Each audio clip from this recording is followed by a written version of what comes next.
Well, you've probably heard by now that the play for 2023 is high dividend stocks which are undervalued. Well, let's narrow that down for the UK and US markets and see what kind of names that throws up for us.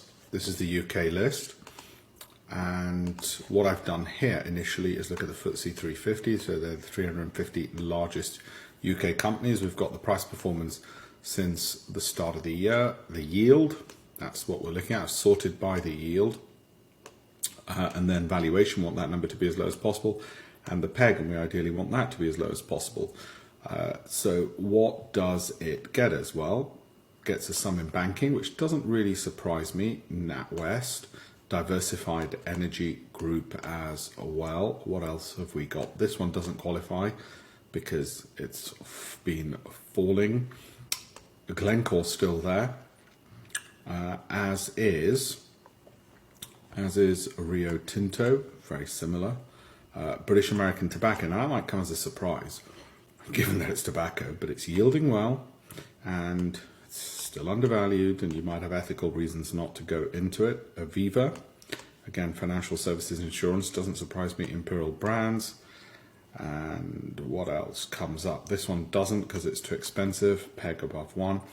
Let's exclude that.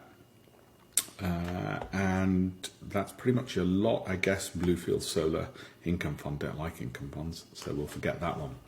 Right, now what have we got if we expand that to the FTSE All Share?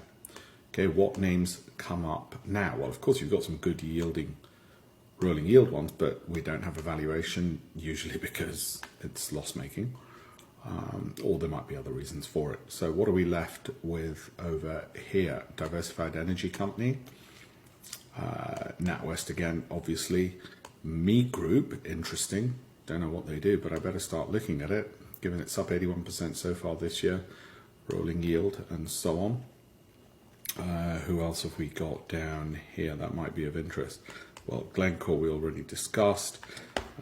Rio Tinto we mentioned, and what have we got? British American Tobacco, so that's your lot.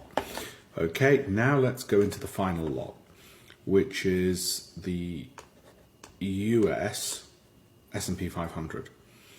Okay, Pioneer Natural Resources. Again, resources and financial seem to be the ones which are the most undervalued. Good yields, 12%. If those continue, of course, doesn't mean that they necessarily will. Molson Coors, interesting that one comes up over there. Diamondback Energy, we've got a few more. Kinder Morgan in the US.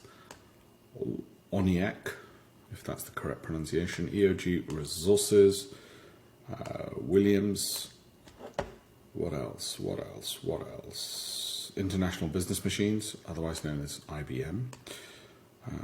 Over there, although the PA, is the PE high? The yields are a bit low. I mean, if we ignore anything with a yield below 6, then you probably want to just draw the line a lot earlier at Molson Coors and Pioneer Natural Resources as being the two main ones, because the others, the yields are low, so why bother? That's your lot. Just thought I'd do some late night analysis for you.